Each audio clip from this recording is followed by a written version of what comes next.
Politicians and celebrities make deals behind closed doors, promises broken, and their income soars. Hidden agendas run the grand parade. In the circus, choose a masquerade. Believe me, I wouldn't lie. I've been given money, power, and fame to keep you in line. Welcome to the show, everyone. I am Kat, your host, and I'm here to talk about all things health, happiness, and beauty. And today's guest is Luka Symons, and she is a Calgary-based, yes, Calgary? Yeah. Okay. Usually. A Calgary-based holistic nutrition practitioner who transforms lives through food as medicine, specializing in reducing chronic inflammation and managing histamine intolerance. She designs personalized ancestral-wisdom-based plans with expertise from Histamine Haven. Luka empowers clients via consults, workshops to conquer health challenges, enhancing vitality and longevity. And I found her specifically because I was speaking a lot about histamine intolerance and looking for someone who's like really knowledgeable on the topic. And every time I ask someone, they know a little bit, but they don't really have the depth that I need. So I do talk about histamines a lot, so we're going to go more in depth than normal. I also did one yesterday, so you guys can check out that live. So some of the symptoms, because a lot of people have it and they don't know, we're going to go general.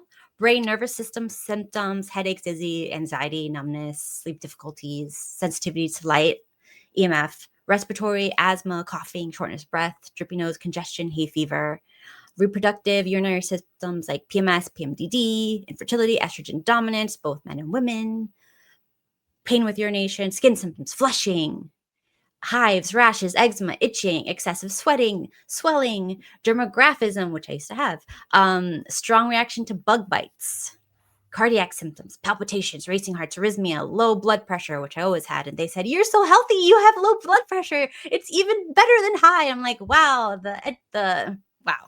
We'll get into that. Okay. Blood clots, chest pains, muscle joint symptoms, joint back pain, TMJ, muscle twitches, rested leg, hypermobility, degenerative disc, digestive systems, nausea with or without vomiting, heartburn, GERD, reflux, diarrhea, abdominal pain, food allergies, sensitivities, big one, ear issues, tinnitus, blocked ears, chemical sensitivities. It's a lot. Is it nap time yet? Yeah, it is a lot. And it's a complicated, convoluted thing to understand too. And that's, it just feels like it sort of feels like it's so very 2025. Yeah. So could you just give us like the basics? What are histamines? What's histamine intolerance? Mm-hmm. Okay. So do you have 7 hours? No, I'm kidding.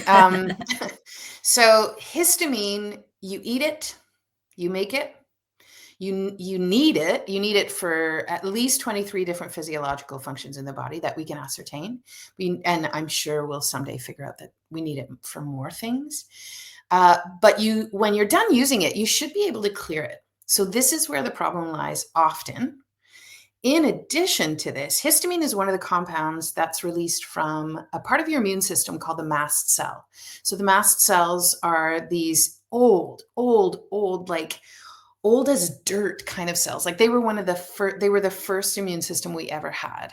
So they've been with us from the get-go, and their ability to sort of figure out and suss out what's happening in the room to get us to safe haven kind of thing, that's their specialty. Their specialty has always been to help protect us. And one of the compounds they release is histamine. So in addition to the histamine that you are making for different physiological processes, in addition to the histamine you might be consuming through the foods you're eating, your mast cells in some bodies will be releasing more and more histamine depending on what's going on in the body. And so we use so I'm one of two with my colleague Tracy Reed over at Histamine Haven, and we talk about the sink analogy. So I don't know if you've heard about, like, everybody talks about the bucket, the rain bucket, or the bucket analogy, and like your bucket's full. Okay, well, we go a little bit deeper and we use the sink analogy. So if you think of a sink, your sink, everybody's got a different size sink. And the size of your sink means how much capacity you've got to hold on to histamine before there's a problem. So how full is your sink? And when the sink starts to fill up and it overflows, that's when your symptoms show up. So all of the ones you just mentioned. So if we're talking migraines, diarrhea, itchy skin, hives, like tinnitus, like all of the things, right? Every time one of those symptoms shows up, it's because your sink is full and is now overflowing. So if you don't have symptoms, your sink is not full yet. There's still wiggle room, and everybody has a different amount of wiggle room. When you think of it in a sink analogy, now you can also think of the plug at the bottom of the sink. What happens with people who have histamine issues, most of the time, we have a hard time draining the sink at the bottom. So the plug is plugged, and that is symbolic of things going on potentially at the gut level, potentially at the liver level, potentially at the kidney level, actually. So there's a hampered ability to clear out that spent histamine, the extra histamine, which now means that for the person who's reacting to all of the things I put in quotation marks, because your body's trying to get you out of harm's way. So good work, body. You're the best. Thank you. High five yourself first, and then get yourself out of harm's way.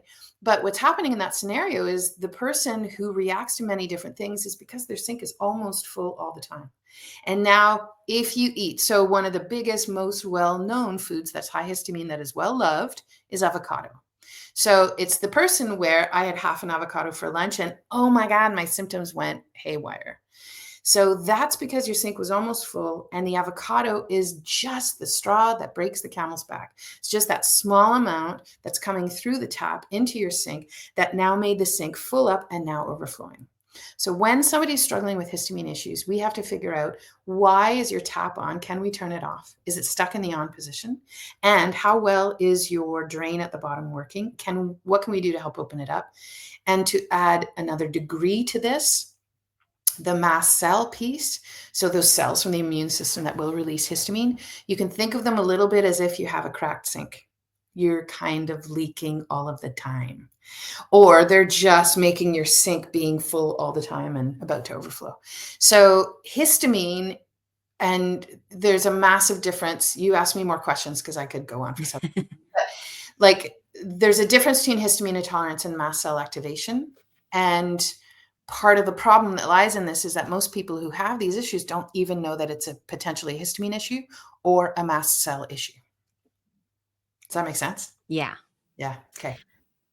So I know a lot of women that, in my, observation, that they don't have histamine issues, and then it's around certain points in the cycle and suddenly they have histamine issues and they act how I act all the time. And I'm like, it's histamines.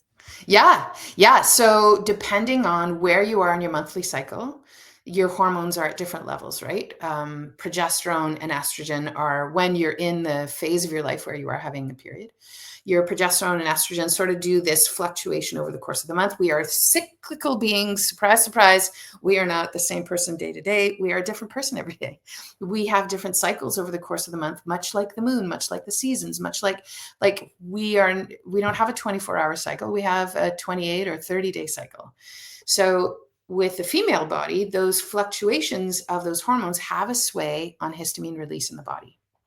So for some of us, some of our symptoms might get worse around when we get our period. So for the person who, for example, has nausea, super painful cramps, to the point of maybe even going to get a diagnosis of PMDD, that is a surefire, geez, I think we should look to see if histamine is a player here going on and contributing to things. Do you have PMDD because you have histamine issues? Or do you have histamine issues because you have PMDD? It's not a linear thing. And to me, if the body's got histamine issues, that's just another symptom, right? It's not, is it the root cause? Not usually. It's just another layer. It's like an onion, and you're peeling away the layers to figure out. And histamine or potentially mast cells are just two completely different layers in that same onion that you keep pulling back to see what's at the root. And that's the piece to understand is, a lot of people think, oh, I have histamine issues, I'll just go low histamine. Yeah, well, a low histamine diet is not actually going to fix a histamine issue. Mm-hmm. You have to keep peeling away those layers to figure out what's at the core. Now, in addition to the monthly cycle kind of thing, for those of us who are going through perimenopause, this is often where symptoms start to ramp up. And part of the reason here, and it's the same reason as what's happening with the monthly cycle people, where you might have migraines like the 3 days before your period and like you don't have it the rest of the month. It's because as estrogen rises in the body, or as progesterone lowers and isn't there to sort of tap it back down. Like I think of them as these two hormones that are like, no, keep it down. No, I'm in charge. No, I'm in charge. And they do this vacillation over the course of a month. And progesterone puts the brakes on histamine release. Estrogen ramps up histamine release. So as you're moving into perimenopause, a lot of us start to, right, naturally you start to slow down on the production of progesterone because your ovaries are closing up shop because like we're done making the bibs. So please turn this function off. We need to now move into our crone years and become wise women. Right, like all those pieces. You can romanticize it or not, doesn't matter. I like to make it seem like we are magical beings because we are. But this as we're shifting into the perimenopause into the menopause years, that production of progesterone starts to go down, and part of what's supposed to come take over is our adrenals make the kind of next version of that hormone DHEA. But are you alive right now? And are your adrenals depleted? Good luck getting into perimenopause. If you get into perimenopause and your symptoms are like, whoa, who's taken over my body and why do I feel like I'm the werewolf in the nighttime?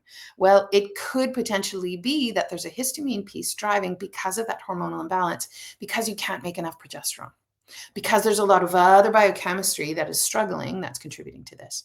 And what happens when you can't make enough DHEA, it's the same thing as progesterone. DHEA is a good sort of brakes on the histamine release.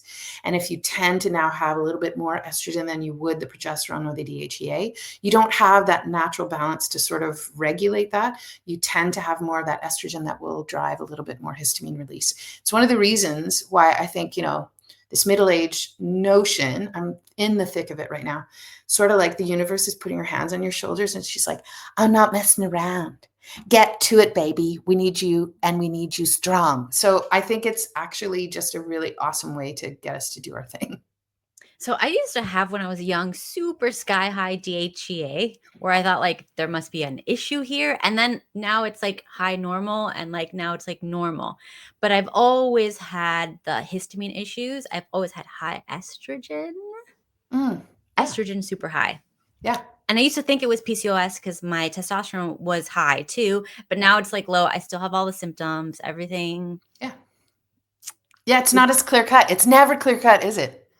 I know. No. It's the onion. You just peeled another layer to the onions.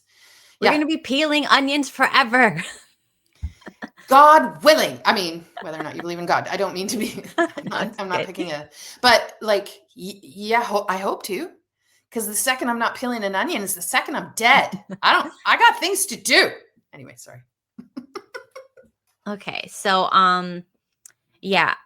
Everybody I know that has the histamine issues that's finally admitted it to me, because like I tell them, look this up, look into it. They're just like, I'm just going low histamine diet. And I'm like, it's not going to fix anything. Yeah. So how do we start to fix it? Like, what are we supposed to, where do we begin? You go on a holiday. No. Well, yeah, sort of actually.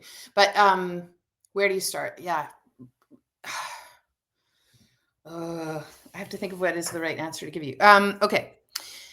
Going low histamine, I don't want to say going low histamine doesn't help. I think it can help alleviate some of the symptoms, especially if you are in a flare. I think it's a brilliant tool to be able to bring on board, but it doesn't fix the issue. You can't take the foods that offend out and then think that that's all you need to do. You need to do the foods that repair as well. So I like to do a lot of the gut mending stuff because, if we're talking about the sink analogy, the sink at the bottom, the plug, that to me signifies one of two enzymes. So we have two enzymes that we make in the body, and enzymes are just the biochemical scissors that break stuff down, right? So we make two enzymes that break down histamine. One of them is called DAO, or diamine oxidase. The other one is called HNMT, histamine N-methyltransferase. Who cares? There's no quiz, don't worry. But DAO is made at the gut lining. And we live in a time where there's a lot of things for our bodies to contend with that are contributing to that old leaky gut.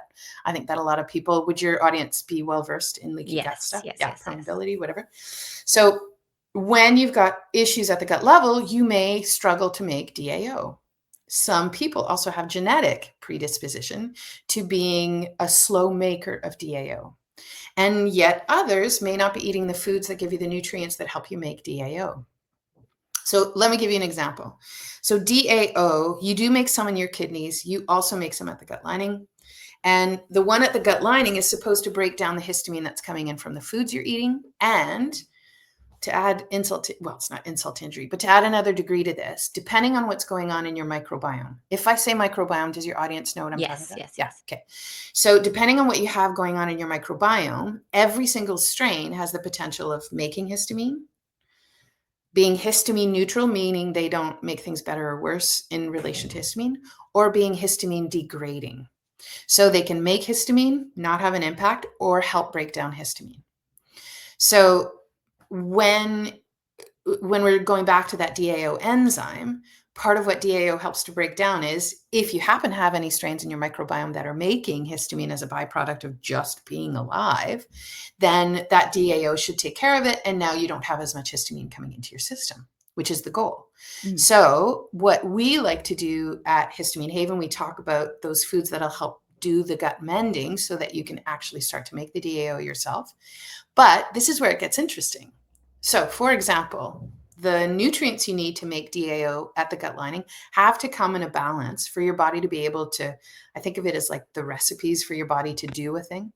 So if your body wants to make a DAO enzyme, it needs a series of nutrients in the right balance so that it can do the recipe. Copper, vitamin A, selenium is needed in there. There's a few other, I always forget the nutrients because I try really hard not to super micromanage and concentrate on it because that turns on my stress response, which drives all my histamine issues.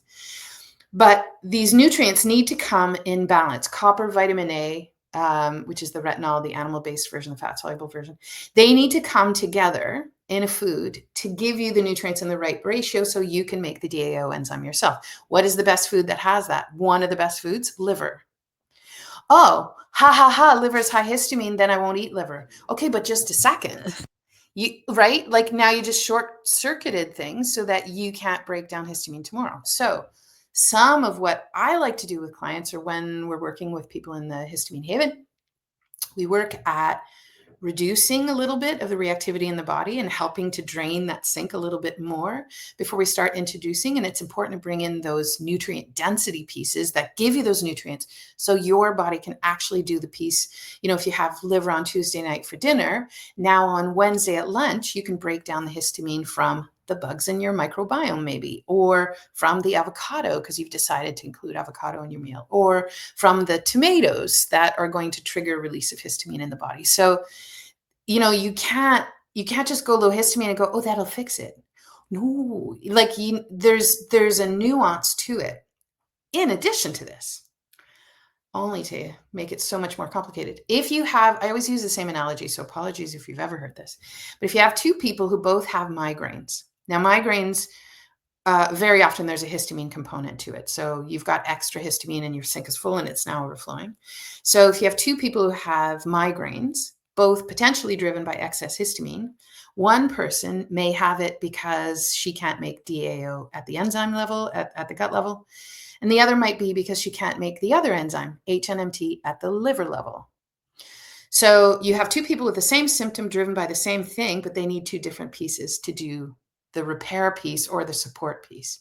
So to add the complexity of it, that's where it starts to get, to me, it's fascinating. To most, it's like, oh, for Pete's sake, well, I'm just going to go bury my head in the sand, which, yeah, reduce stress however you need to, because that's probably the principal driver of this. But yeah, so going low histamine can be a helper when you're in a flare, but I think part of the solution is instead of going this way and limiting the foods, you got to go this way and you got to widen out, and you have to call in on what it is that your cells are expecting to get based on the history of who you are and who you came from, kind of thing. Like, I think there's a really smart piece to understanding the role your environment plays, the role your circadian rhythm plays, and the role of, you know, I come from a long line of people who lived on the ocean, on the side of the ocean, in France and Ireland and England and Wales, and then in Nova Scotia and Canada when we came 400 years ago. And now I live in landlocked Alberta. Oh, where there's no shellfish, no seafood. And my family history is very rich in a lot of those conditions that have a lot of anti-inflammatory nutrients at the root of it, like shellfish and seafood and fish. And the rampant amount of inflammation that's going on in our family, part of me wonders, is it because we're not eating what it is that our cells are expecting to be fed? Do we, because we come from people around the water, do we actually need more shellfish and seafood and fish than people who may not have a lineage that was based in those areas? Did our cells evolve with some of that? So that's always a question that I ask.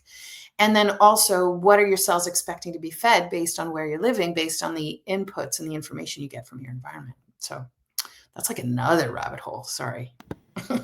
Wow. So talk to me about the stress thing, because I heard you can stress your body out by not eating protein before 10 a.m. I've heard you have to go to bed at the same time and you have to wake up early. You have to get your sun every day at a certain time. Like there's all these rules that you have to do. And if you don't, your body is like freaking out and stressed out. Is this part of it or no? Yeah, it's all related to it. And to add another layer to it is when you itemize it in a to-do list and like, do I have my checklist to do for today? Did I do all of the things? Was I a good girl? Okay. Hi. How's that feeling? Oh, why don't, like, I think there's an invitation to figure out what works for you. And I think when there's histamine and mast cell issues, while I don't think they're easy, and I appreciate that it's complicated, it impacts different people different ways, and it can really put a damper on how you move through the days for a lot of us. I get it. I see it in my clients, I'm down to 5 foods and I'm reacting to everything. I don't have any energy to leave my house. Oh, for fart's sake, that super sucks. So I know the impact it can have. And when you start drawing a list, okay, I need to do this, I need to do that, I need to do this. And I do this with clients. We do lists. But more than that, we actually simplify lists and we take a lot of to-dos out. There are some very simple, consistent things that you could do when you feel capable of. And I think the superpower you can don is that consistency and doing small, manageable things and kind of like stacking them on top of each other. So they just become this shifting in how you move through your days to then welcome that in. And it can be different for each person, because the second you're stressing out about it, you're undoing what you're trying to do. Because when you turn on that stress response in the body, it's a life-preserving mechanism. Cortisol is your best friend and will have your back until the end of times. Isn't it amazing that your body will always prioritize nutrients for the stress response before anything else? Because if she doesn't get you out of harm's way, you're not going to make it through the day. So when stress is one of the driving factors, or inflammation in the body, which is the very same biochemistry. It turns on the cortisol production and does a lot of the same biochemistry in the body as what inflammation does, stress and inflammation. If going back to like, okay, do I do all these lists and how do I know and what are all those pieces? Well, if your list is 17 things long and you can't even have time to go outside and go, oh, I didn't even notice it was raining today. Wow. No, we're not going to get anywhere because you're turning on the stress response. So above all else, part of what the histamine and mast cell piece to the picture is, what it's asking of people is that you have to become the caretaker of your own well-being. And by well-being, I mean mental well-being, your to-do list, your stress levels, managing. And I call it like, you have to be the gatekeeper. That's how I use it with clients. Because I'll say, okay, at one point, you're going to feel like I gave you a stack of things and you'll be like, curse you, Symons. And I'll say, put it all on the desk, close the door to the office. When you feel ready, go back and take one thing, go put it in place and go work on it. See how it feels. Try it on for a week or two and embrace the sloth pace. Like become like my totem animal is the sloth. Like go slow and introduce what feels okay and take on only what feels manageable to you. And I always sit on the sidelines saying, oh, it sounds like you did too many things. Sounds like you're really stressed out about it. What can we take off your plate? And what can we simplify? Because I think part of the secret, it feels really complicated, but it has to be about simplifying and simplification and managing not even managing expectations, because then it feels like, oh, you've done something wrong. There's zero shaming. I think if we look at it through the lens of celebrating how the body is reacting and working with our bodies as opposed to thinking there's a war, I think that's how we move forward. So a lot of what I do, a lot of what we do at Histamine Haven is like, stop the war talk. Let's de-escalate everything as best we can. You're not broken. If anything, you're actually working marvelously well. If there's something to work on, one of the troubling things is that histamine can drive a lot of mental health stuff as well. So that's the piece where it's like there needs to be a tenderness. That's a part of the approach, and a kind of approach. I don't know how else to describe it. I don't know if that makes sense. Yeah. Yeah. Because it's so different from one person to the next. And so many times people who have histamine or mast cell issues are the gatherers of information. I'll get all the information. I need all the information. When I have all the information, finally I'll have enough so that I can calm down the symptoms that are going on. And it's fascinating to me to see that transformation of like, oh, I actually have everything I need. I actually can stop going to research everything. And now I can actually just work on taking 7 things off the list of 30, because that actually feels more manageable. So there's a transformation that happens when you're in that process, and it's different for each person. And some people do get there, some don't. And I have to honor that there's an innate wisdom somewhere that's still building in a protective detail for that person. And I'll support them until they fire me or the cows come home, one or the other. Yeah. Yes. I mean, I have some friends that I know have severe histamine issues, and they are just the most high-strung, ADHD seeming, this, go. I have to do this, and this. And if I don't do all these things, it doesn't get done. And I'm always like yelling at their husband, help her, you get up. And it's just like, they're like still like, whatever. It just seems like really like help her. And then I have my situation where my husband's like, I'll do everything. You just sit there, do nothing. And I'm like, and I still have histamine issues. Not as bad, thank God. I was able to lose some inflammation and some weight and everything. When he's like, just wake up when you wake up. You don't have to do anything. Just chill. And that helps a lot, but there's still something I'm missing. Yeah. And that's the piece that's interesting to dive into with histamine or mast cell. And, do you have a diagnosis? Do you need a diagnosis? Yeah. If you do, I can help you figure out how to get it. I'll work with you whether you have it or not, because I don't care. And not that I don't care, but also, are you struggling with things? Why don't we try some things? Because it's just food and lifestyle things. And let's see what works for you and how we can actually address some of that. I called it the burden of stress, like just everything that's piling up on top of each other. But it becomes this, where was I going to go with this? It's a call for us to build our village. Like, if nothing else, histamine and mast cells is a call to, like, now we have to build our village and go back to connecting with others. We can't live in our little silos anymore. And living in our silos might have helped us, I suppose, to a certain extent. I sort of have philosophical views on this, which I will try to keep to myself and not like No. Same. We need a village. Yeah, I think we need a village. And I think we're meant to be working in tandem, like with others around us, right? Like, and we can't just call the village and snap our fingers and it'll show up. We have to be the village as well. And sometimes being a part of the village means we have to figure out how to simplify our life to be able to make space to be a part of a village. So, this is where I can go off on tangents. Sorry. Yes. We need what is it called? Third spaces or something like that. Yeah.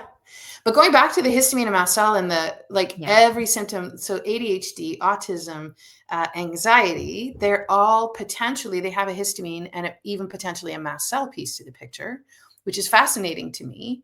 And then I think, well, if a lot of people have it, is histamine and mast cell issues, is it maybe just us evolving? And is it maybe us evolving at a pace of our environments are asking us to evolve too quickly? And it's our bodies going, I'm trying, for God's sake, I'm trying. And they're hanging on for dear life. You have symptoms going on all around you. Histamine is released by a body that doesn't feel safe.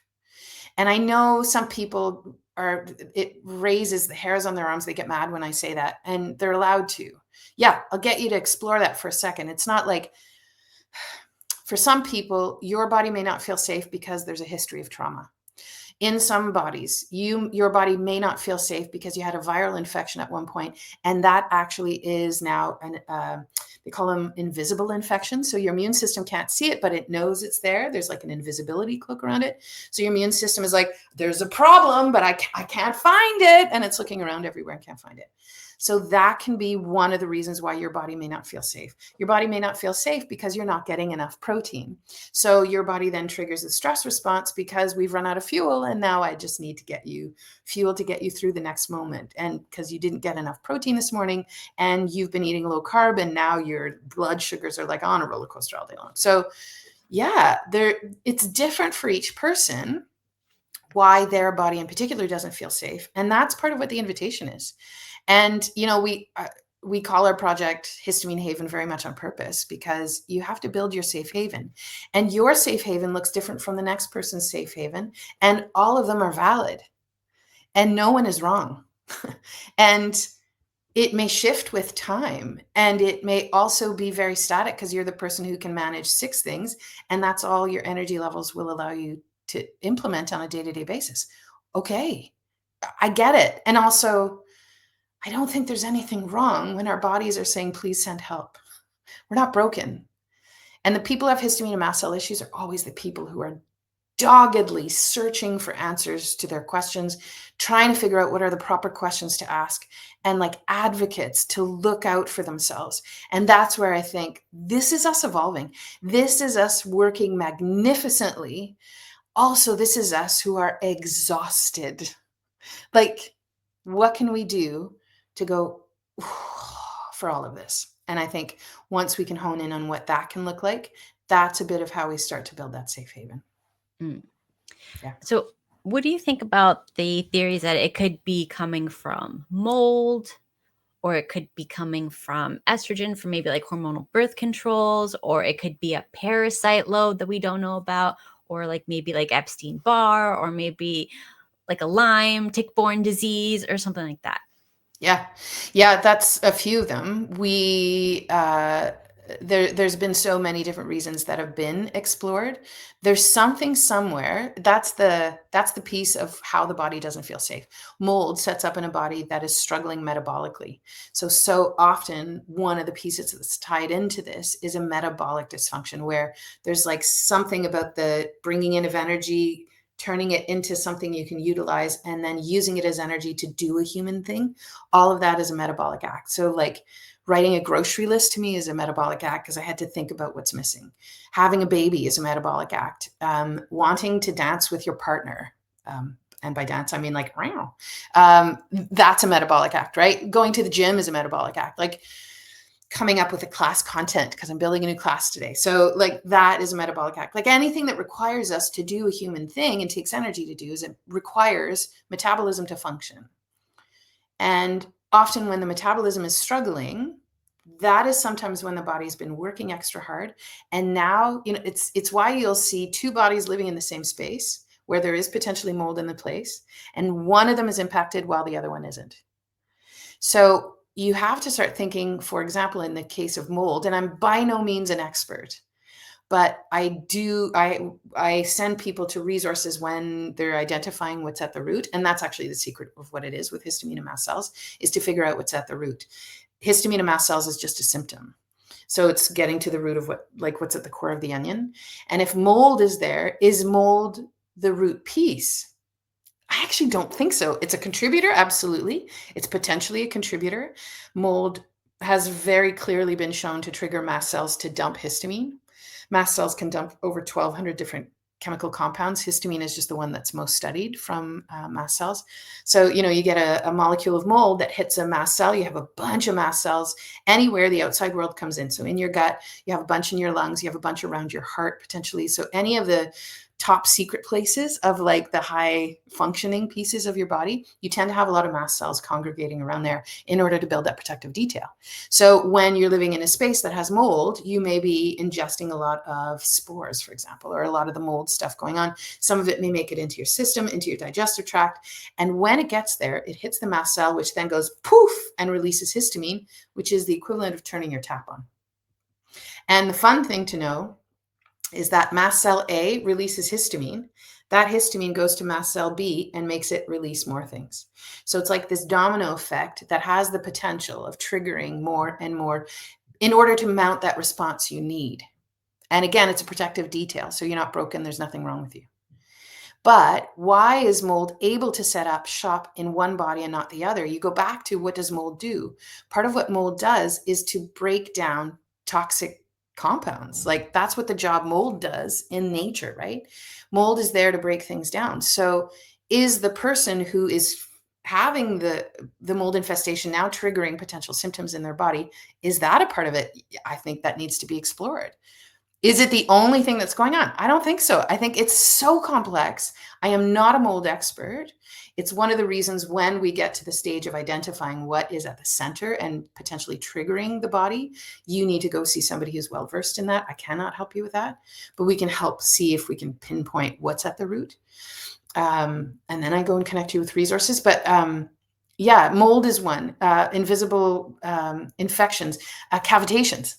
Cavitations is another one where you might have infections in just your jawline. You have an entire immune system living in your mouth. Of course you do. You have a ton of mast cells in your mouth because you're interacting with the outside world in your mouth. You're eating, you're talking, you're breathing in air, you're drinking water, and right, like all of those things, you're interacting with the outside world. You'll have a lot of mast cells there to help protect you. So, I think mast cells, one of the turning points for people who have histamine or mast cells is making friends with their body and understanding. If there's one piece I want people to know, I invite you to actually stop the war talk. It's not your body working against you. What is it she's trying to tell you? And what does it allow you? And it takes a mind meld to be able to do that. It's not easy when you've had symptoms, when you've been struggling for a really long time. How are you supposed to turn that ship around? I think you do it little steps at a time, and you do what you can to stop the war talk for yourself. Yeah. So what kind of testing should people do? Like, where can they start to kind of see, like, is this what's going on? I'm the wrong person to ask, which is not the answer you want. So we have a lot of this content we actually have this content in our online community. And, yeah, of course, this is my specialty. So my colleague Tracy and I have built an online community in order to give people the resources. And our goal was to do it at an affordable price point where they could come in and get some solutions. And in there, we talk about what are those tests to get. There are some little bit of issues with the test. I cannot request tests. It's outside of my scope of practice because I only work in holistic nutrition and some of the lifestyle pieces that we can help with, and some supplements for sure. But when it comes to doing the testing, part of what you want to do, it's a new diagnosis, came about, I think it was 2011, 2014, one or the other, and never remember. But the WHO came up with the diagnostic criteria fairly recently.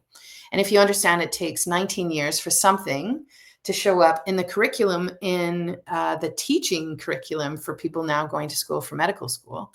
It's not even in the curriculum yet, right, of what they're learning in medical school. And then it's going to take time for it to make its way into the general practice. And there's a massive increase in people who are struggling with histamine and mast cells. And so many of us who've struggled with it have been kind of forced to go and find our own solutions. In terms of the testing, to get testing, you need to get in with a practitioner who knows the difference between histamine intolerance and mast cell activation. The two are different things.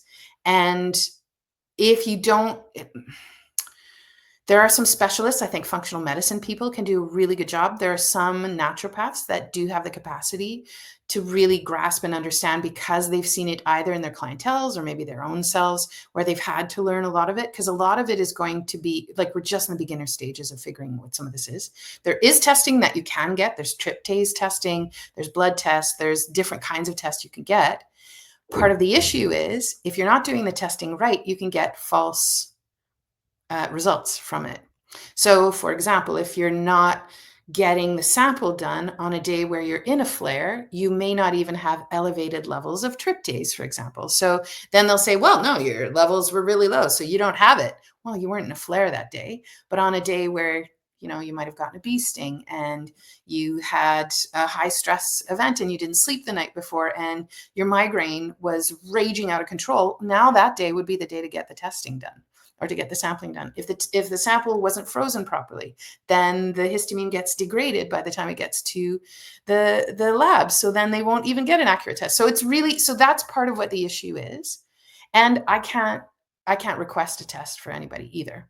So when somebody comes to us and is saying, okay, I'd really like to get testing, where do I go? We always say, go to a functional medicine doctor, ask if it's temperature regulated, ask and clarify, do I need to have symptoms the day I'm getting the test? And if they say it doesn't matter, they don't know they may not be aware of what it takes for them to get an accurate reading. And then, that may be a call to go get to a different practitioner who might be able to get you those answers. So there is an alternative though. So this is a very easy DIY at your house if you want, and it's not going to give you a definitive answer, to be clear, and I'm not diagnosing. But I will say, if you do a concerted week or two of eating low histamine, eating low in some of the foods that have compounds that potentially can trigger your mast cells to release histamine, which could be, mold in food. So grapes are high in mold, coffee's high in mold. They could potentially trigger histamine release in the body. Lectins are another compound in some bodies can trigger. For others, oxalates may actually trigger their symptoms. For others, salicylates, and there's sulfur. And if you've got SIBO, it could, right? Like there's just so many potential other compounds. But in general, if you go low histamine for a week and low in those compounds, if you go really paleo, you'll eliminate a lot of the potential compounds. If you go paleo, you eat low histamine for a week and your symptoms start to reduce, that's a surefire sign that histamine is a potential driver of your symptoms. Is it the only thing behind your symptoms? Probably not.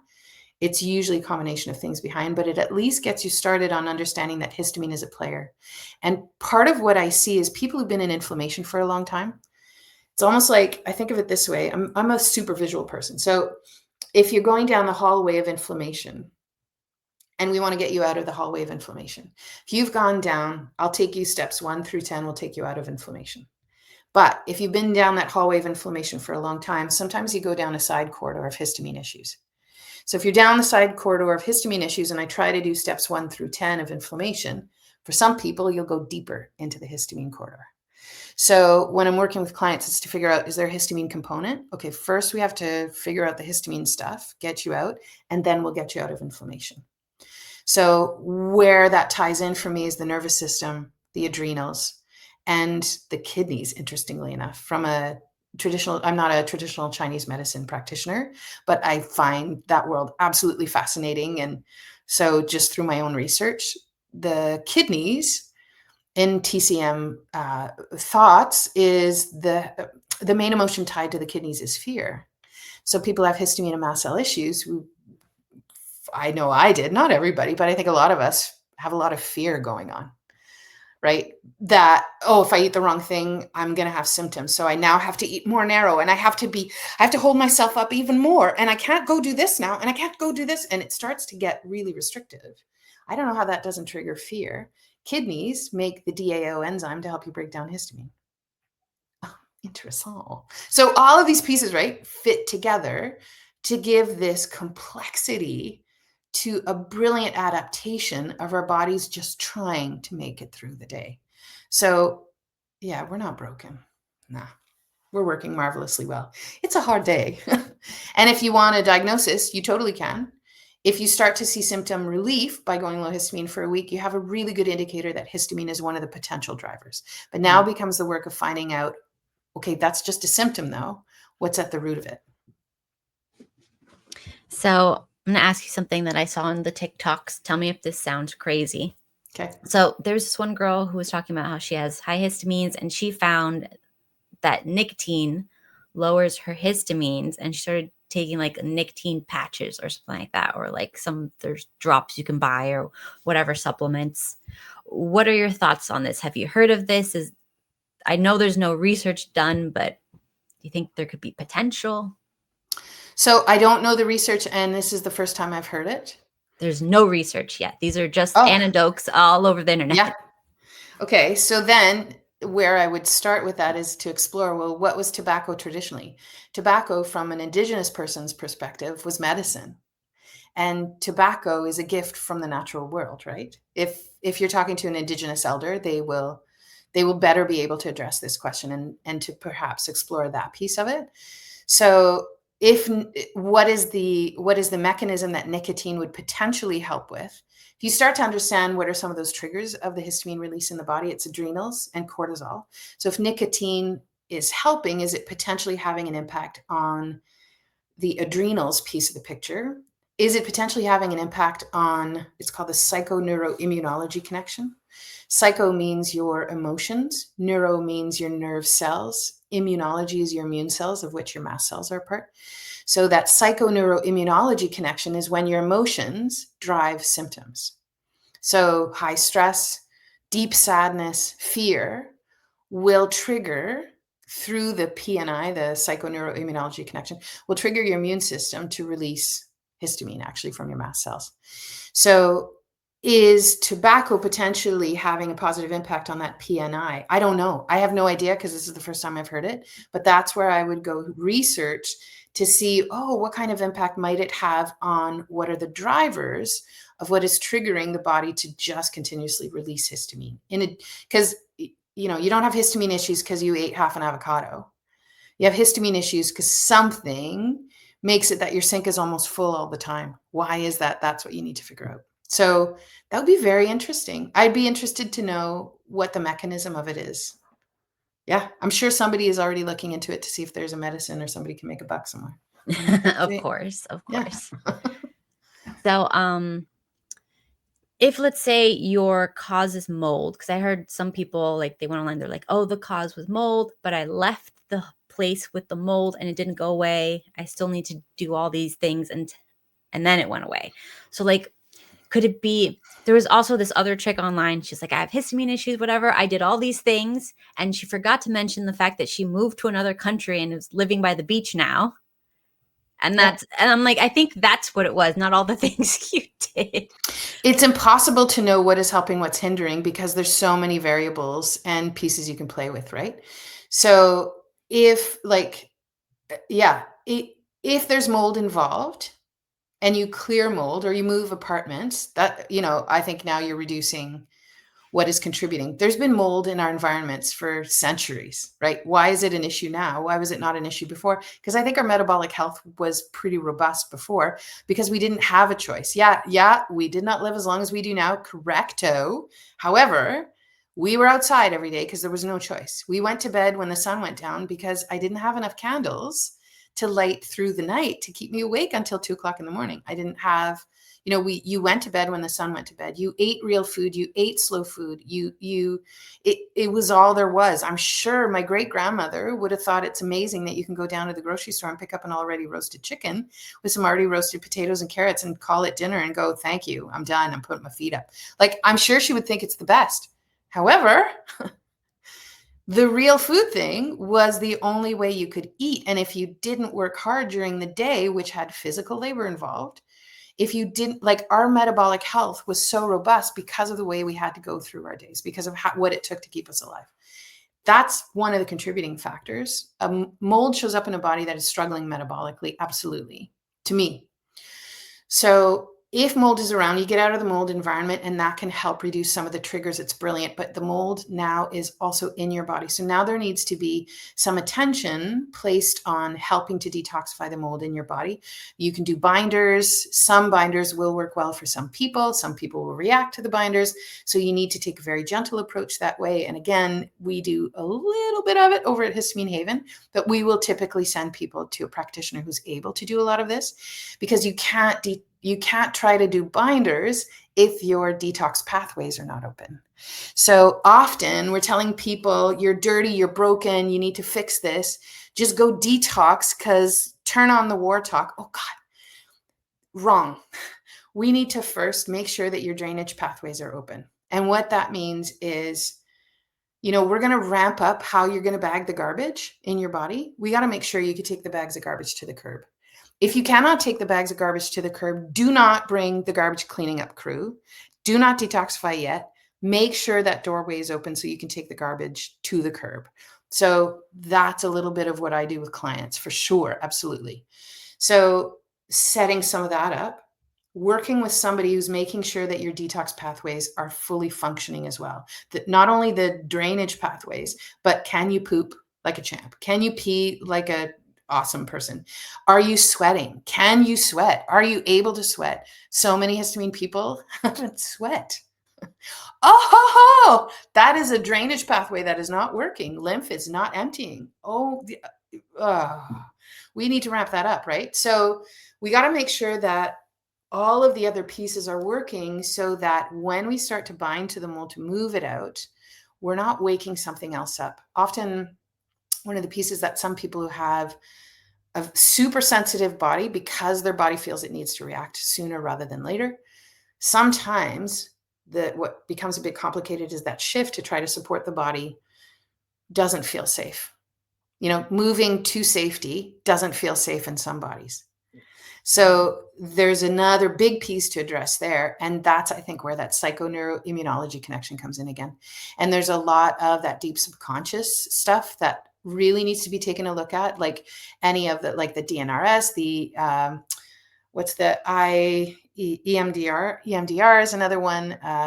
Like the Gupta program does a lot of brain retraining. Like some of the messaging that we make for ourselves based on the input we're taking in from our environment, some of the messaging we send to our body through that PNI, that's actually a really big part of the work that needs to happen as well. And it's not easy, but slow and baby steps and pretending you're a sloth is a part of how you get there. And then becoming the gatekeeper of how much you're going to do in a day needs to actually be a really big part of it. Well, what do you think about the vagus nerve stimulators? Yeah. So the vagus nerve is that end terminal nerve that comes out of the brain and kind of winds through as a big highway through all the major organs and terminates in the gut. So it's a two-way street, right? That goes back and forth and tells the brain and the gut and the rest of the body that, hey, there's something going on, or everything's good today, or something we need to address here, whatever. I think the vagus nerve is part of your early warning signal as well. And it has a really big sway on that PNI, like the psychoneuroimmunology connection, has a really big sway on that and has the potential of triggering that stress response. So I think for some people, the vagus nerve can be one of the ways in, especially if there's like anything to do with the enteric nervous system, where there's been any disruption in the gut. So SIBO people, IBS people, anybody who's got like persistent diarrhea or persistent constipation, there's something in the gut, or anybody who has anxiety or low moods showing up in their symptom profile. This is where like you're just opening all these doors. There's also, so the vagus nerve has that communication back and forth, but is the one that then sends the signal to turn on the stress response or helps you perceive what's going on in your environment to trigger that PNI, to trigger the mast cells to release histamine. So anything you can do to regulate that vagus nerve can be beneficial, but the vagus nerve will also be triggered by things with the neurotransmitters that may not necessarily be working well at the gut level. Neurotransmitters are chemicals, compounds that we make in our gut that have a potential to impact our nerves, our nervous tissues, any nerve tissue in your brain and any of the nerves in the body. So they regulate mood, they regulate motivation, they regulate if you're awake, if it's time to wind down for the day, like different things, right? Like GABA is the big calming one. Histamine is a neurotransmitter. So this is where you're like, oh my, there's like so many layers to this. Histamine is one of the neurotransmitters that promotes wakefulness and focus. And so many of us have some potential gene mutations thrown in for good measure, which is us evolving PS, so we're not broken. But, you have to start wondering, well, how much is that potentially contributing? And it's not necessarily a bad thing either. What if some of us have genetic variation on, I don't know, the COMT gene? This is also where I try to not super micromanage the information. But like the COMT gene helps you clear histamine. In some people, it'll make it harder for you to clear. In others, it'll make it really good. And it can be a contributing factor to a lot of other things. But if you're, some of these gene mutations are not 100% terrible, you've evolved with it because there's a benefit somewhere. There's a benefit somewhere to that genetic variation. And while you may be susceptible to having histamine impact as a neurotransmitter in the brain a lot more, because of some of those genetic mutations, well, maybe that's what's allowing you to be a super hard focuser, which you need to be alive in 2025 with all of the impulse and the inputs from our environment that we've got going on in order to be a productive human that is joining the capitalist mindset of go, go, go. Like nobody is supposed to go, go. If you look in the natural world, there's no animal, there's no plant that goes 24 hours a day or 18 hours a day, 12 months of the year. We're not supposed to. So is part of these mutations a part of how to make us live within the systems we've built? Oh, why don't we shift some of that? And why don't we also advocate for what's going to work for our biochemistry? And why don't we, my husband and I made this move to Europe last year. And a big part of what we've really enjoyed here is there's a massive, massive interest in a better work-life balance. You are not expected to work 5 days a week, 12 hours a day here.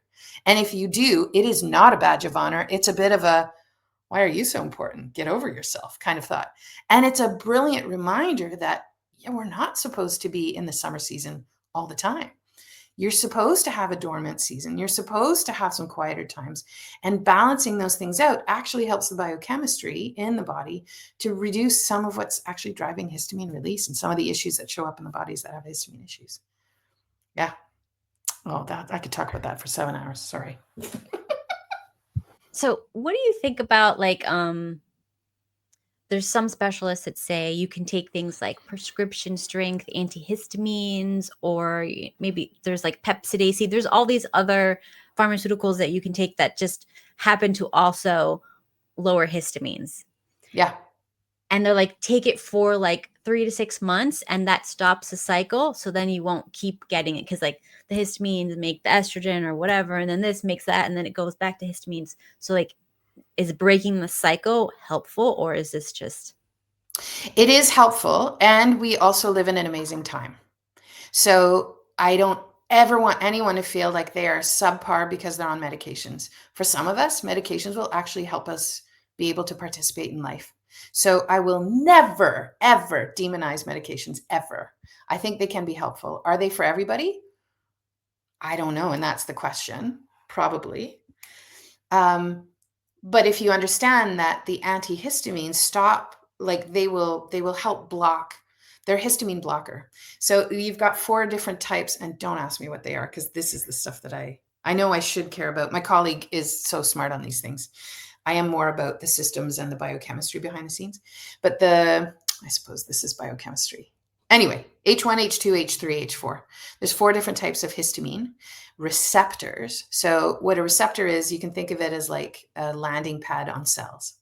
And different cells of the body will have different types of receptors. So if you've got H1, histamine lands in H1 and it can trigger different biochemistry to happen in the cell. H2 makes something different happen in the cell. H3, when histamine lands there, has a potential of triggering something else. So same thing with H4. So what an antihistamine will do is it'll block, it's an antagonist is how they're known, and they will block some of the messaging that goes on so that you still have histamine in the system circulating, but now those landing sites, if I'm understanding this correctly, and I'm not a pharmacist, I'm not a licensed practitioner in that realm, so I would love to hear the point of view of a pharmacist, but from what I understand, it kind of halts the action that those histamines that are coursing around, it halts it from actually landing and making the cell do something. You still have the histamine around, it's now just not landing in the mast cells. Why that helps, if you don't activate the mast cell, when you do activate it, rather, you're releasing more histamine. It's one of the 1,200 compounds that comes out of that mast cell, which now can trigger the mast cell next to it to then do that domino effect. So that's why for some, taking the medication can be one of the ways to actually stop the initial flare of some of that in order to stop the domino effect from now taking over and contributing to your symptoms. And some people are on it short term, some will be long term. And I think the combination has to be right for the person who is taking them and in their decisions they make with their medical team and their primary healthcare team. And by primary healthcare team, I say that very on purpose. So you get to choose who's on your primary care team and you get to call them what you want. Yeah. As far as the maybe the over-the-counter antihistamine drugs, there's like the anti-nausea one, there's like the one that lowers The acids, reflux. whatever. Yeah. Yeah. Like Yeah. which one of these should somebody use if they're just having a flare, but they want something that's going to have the least amount of long-term damage? I actually can't speak to that because it is outside of my scope, and I could lose my license if I answer that question. Okay, never mind. Because it's outside of my scope. But if they wanted to, they can go into a pharmacist and they can ask a pharmacist that question, and they would be the person who has that knowledge. They're the ones that have that depth of knowledge, right? That would be able to say, what are your symptoms? Oh, this is an H1 antagonist. This is an H2 antagonist. Here's where I would potentially start, and they can give you a little bit of pointers that way. I don't understand medications. I've never studied them. It would be super irresponsible of me to say which one to start with. I have no idea. That's also partially why I'm like, I don't want to know the depth of some of this information because of that dangerous line of it's not my specialty. I could tell you which foods will help. Yeah. Okay, yeah. Yeah. What are the foods? Yeah. Okay. So if histamine is going on, right? If you've got like a sort of a flare coming on, I think most of us identify with a flare, or a histamine dumping is another way some people will call it, right? Where there's kind of this flush of symptoms that show up. There's a couple of things you can do in the moment in terms of food. Pea shoots. The simplest, easiest thing, not necessarily easy to find. I can't find them where I'm living here in The Hague. But in Canada, I don't know how it is in the US, but you can find pea shoots or pea sprouts at a lot of health food stores or a lot of farmers markets. And pea shoots have natural DAO enzyme in them. You don't want the pea at the bottom. You don't want the seed. You just want the shoot that's coming off at the top. And it's just the early stages of the shoot, day 3 to 10, that's growing, that has the most DAO in it. All herbs and sprouts will have a smaller amount of DAO. Pea shoots is the highest. So part of what we work with clients is, okay, start bringing in some pea shoots to your meals. Chop it up, pretend it's parsley, sprinkle it on top of your soup when you're about to have a bowl of soup. Add it to your salad, put it on top of your roasted squash that you're having with a steak for dinner, like whatever. So when you bring in the pea shoots, it's going to give you some of that leg up to help break down the histamine from the foods you're currently about to eat. There's other foods that can do some of that. Nigella, which is also known as kalonji seed. It's a very traditional food in the Indian world. It is a delicious tasting flavor. It's a tiny little seed. They taste a bit like onion. It is a natural part of actually a curry flavor, some traditional curry blends. But the seed itself grows into the most complex flower. They're called nigella.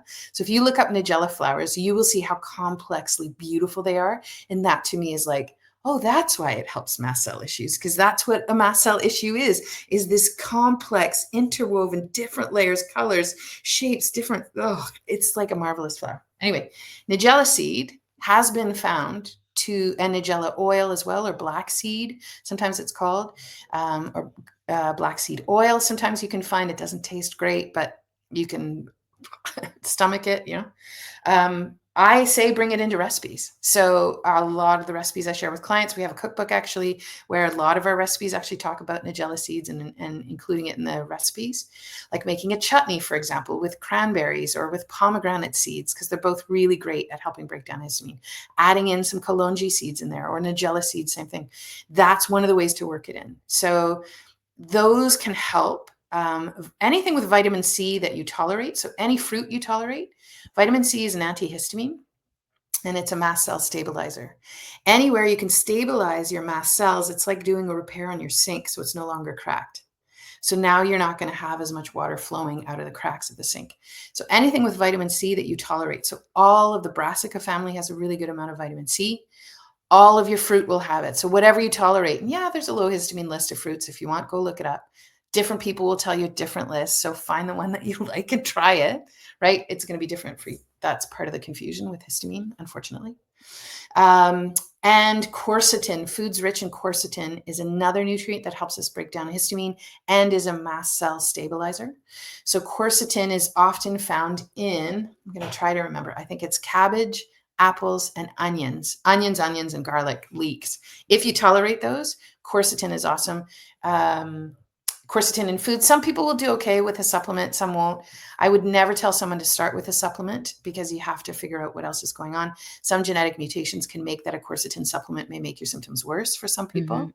So you have to be a little bit careful with that. But with foods, it should be better tolerated by body. So yeah, the cabbage radicchio has quercetin, if I'm not mistaken. Yeah, so diversifying your diet, right? That's a part of also like, don't come at it from that restriction point of view. Bring in that play aspect and the widening of the foods that you're going to bring in to help work at whatever's happening. There's compounds found in mangosteen that help break down histamine. Black rice has been found to really help break down histamine. So peaches, if you tolerate them, can also be a really great antihistamine. Like there's a lot of different people out there with some histamine busting lists. Yeah, of course we have some. You can get it for free on our website, but do a little bit of digging for yourself and figure out what are those foods I'm going to tolerate? How can I make sure I'm working them into my meals? Because they'll help you better handle whatever's in the meal you're about to eat. That's a really good starter. The next step is to bring in foods that do repair. That's a whole other section on its own. I won't bore you with it except to say bone broth is not the answer. Bone broth makes symptoms worse. Yeah, yes. Makes symptoms worse. You have to do gut repair. It's imperative to do gut repair. Ferments don't help in some cases, and bone broth doesn't help. Bone broth was actually how I figured out that I had histamine issues. Bone broth was my telltale sign. Yeah. I am back on, I still can't tolerate bone broth, but I'm back to eating fermented foods. So there's a lot you could play with that can help, but doing some gut repair really needs to be a really big part of what's going on. What do you think of glucoalamine?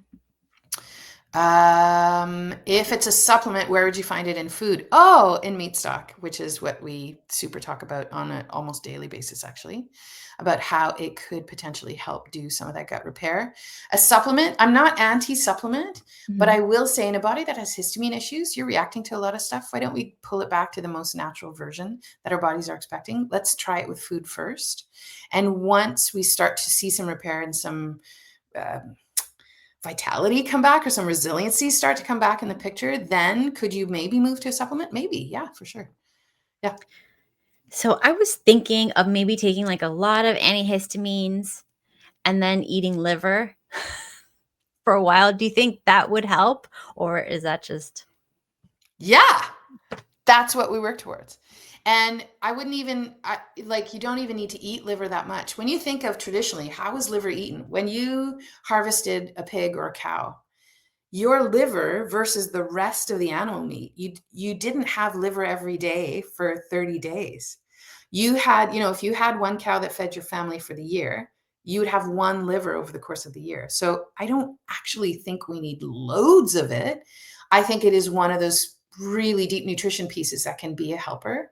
So what we do is we get you to calm things first, do a lot of gut repair, start playing and figuring out what other potential foods are triggering some of your symptoms, if there are any telltale signs.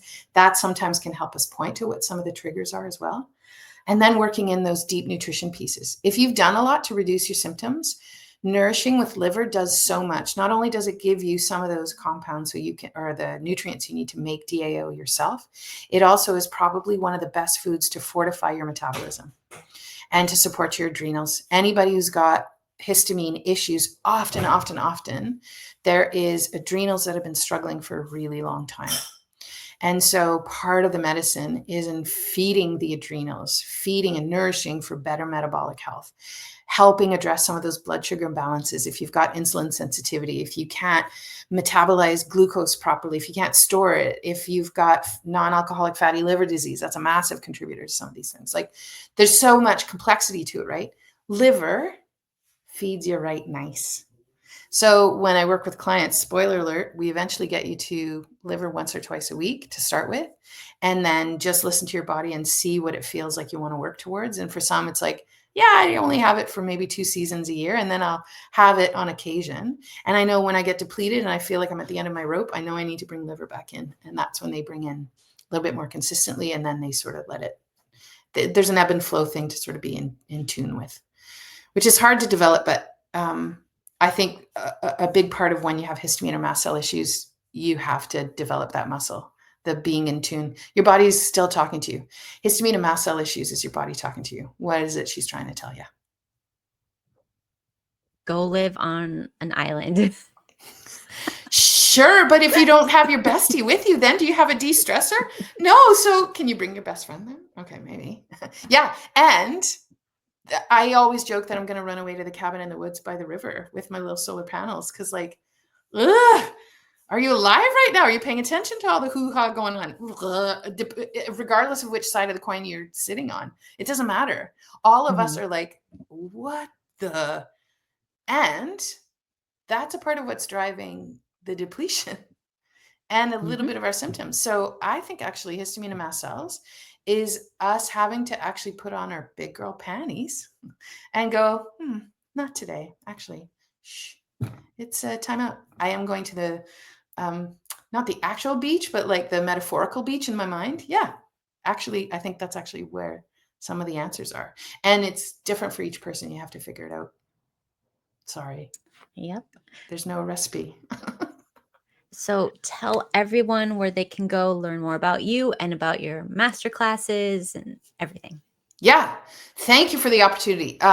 So we have a lot of resources to get people started at Histamine Haven. And yeah, it is what we do for a living, and we do have some paid content.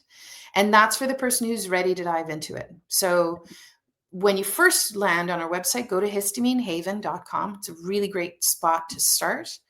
Right on that homepage, there's 5 things you can choose, you can access, and you can do all of them if you want. We've got a masterclass we call the Histamine Connection. We run it about once a month, once every 2 months, depending on the season. And the Histamine Connection, we have a live version. We also have a canned version for those who are like, I need the answer now. Okay, well, you'll find that eventually. It'll come in the emails that come your way. But when you sign up for this Histamine Connection, this helps you make the connection to your own symptoms so that you can start to identify, do I have a histamine issue? We get into a little bit more of what is histamine intolerance, what is mast cell activation, how do you know which one you've got? And then we get into, here's a few solutions to get you started. We follow it up with the shopping list that comes a day later so you can have some of the tools to try to do some of this work yourself. There's no charge to any of those, and it's like, it's awesome. And when you want to get off our train, you just unsubscribe from our emails. It's cool. But we have so much. We have so much. So past that histamine connection class, well, the other resources you can get to, we have a list of symptoms, a list of conditions as well that have some histamine and mast cell involvement, because that's where it gets really complicated and potentially can help us explore a different way in to support a condition. For example, EOE, esophageal eosinophila. I never remember what the name of it is, but EOE is a condition where your esophagus is impacted. There's mast cell involvement to it. Some of the treatments don't necessarily address a lot of what is happening when in the picture of somebody who's got EOE. What if, coupled with whatever approach you want to take, you also do a mast cell stabilizing approach? Now you start to reduce some of those symptoms. So I think some of those conditions can be kind of a light bulb moment for some of us who have histamine issues. And that's one of the things you can download from that homepage. We have loads of blog articles. Like we've been writing blog posts once a month. Well, we started writing them once a week because we're wacky like that. Now it's once a month because there's enough already. You don't need to be inundated. But we've got a series of blog posts. Some are really helpful. Some, like we talk about DAO in one of the blog posts.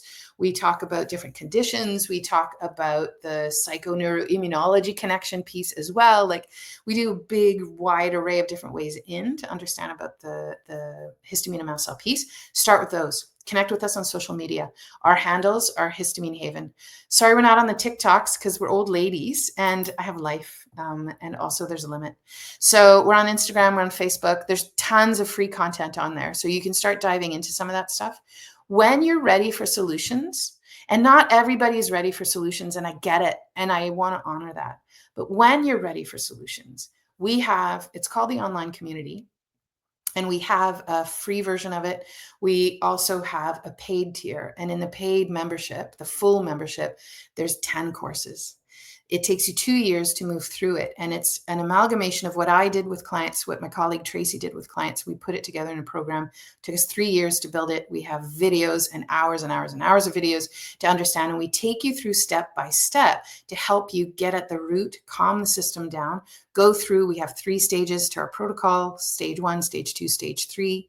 We have extra resources on there, why you need to create calm. How do you identify your triggers? What are the questions to ask your doctor? How do you know what the trigger is. Oh my gosh, it's mold. What do I do now? Then we have master classes that take you out. So it's like a big spider's web of many different things that you can take yourself through. I find the online community is really great for the person who's self-motivated and wants a really good price point that is affordable and are going to do the work themselves, and they'll be accountable and they will actually do the to-do work. For the person who's overwhelmed, we also support people one-on-one. So if ever that's of service, you can find us on our website and send us a message and we'll get you some of that info. I think it's under the FAQ page as well, so they can find it there. It's under the contact us page. Like there's an easy way to say, I think I need some one-on-one support. So they can go that route. We also have, we have a book. And that's also a super affordable price point if you go to your library and you take it out of the library. So you can also purchase it. You can purchase it online at all the online retailers are carrying it now. We just had to do a third printing, which is exciting. And they've got it back in stock. And you just look for it by name, Histamine Haven. But if price point is an issue, you can always check it out from the library first. They have ebook versions. And if you request it, they will add it to the catalog in your local library. Yeah. Does that give you some good starting points? Yeah. That is amazing. So I'm going to put all the information in the show notes so everybody can check it out and follow up. And I'm also going to put the full list of the symptoms so that you guys can go through that and see, like, you know, if any of these ring true to you or anyone you know. And is there anything else you would like to leave the audience with before we go? So much of this is about learning how to let go. And letting go sometimes is a part of what doesn't feel safe. So honor the feelings in you and let that be the driver. And yeah, reach out if you need some help, because you don't have to go it alone. You really don't. And it's, you know, you can keep doing research and keep digging and finding, and everybody's got a different list. We use the SIGI list as our jumping off point, and then we added foods that have compounds that also trigger mast cell activation. And so that kind of explains a bit why we're a little bit different, but you trust that it's so much of histamine is a journey of self-discovery, and honoring where you are on the journey. You're exactly where you're supposed to be. So if nothing else, like my good pal, Monica Corrado says, bless it and get on with it. Yeah. Well, thank you so much for being with us. And this was great. And we'll see you all next time. Thanks for having me. Thank you. Start the revolution, let the truth begin. Wake up, they're feeding lies. Control the media's got you hypnotized. Trust authority, they'll take your soul. Break the chains, find your own control. Wake up.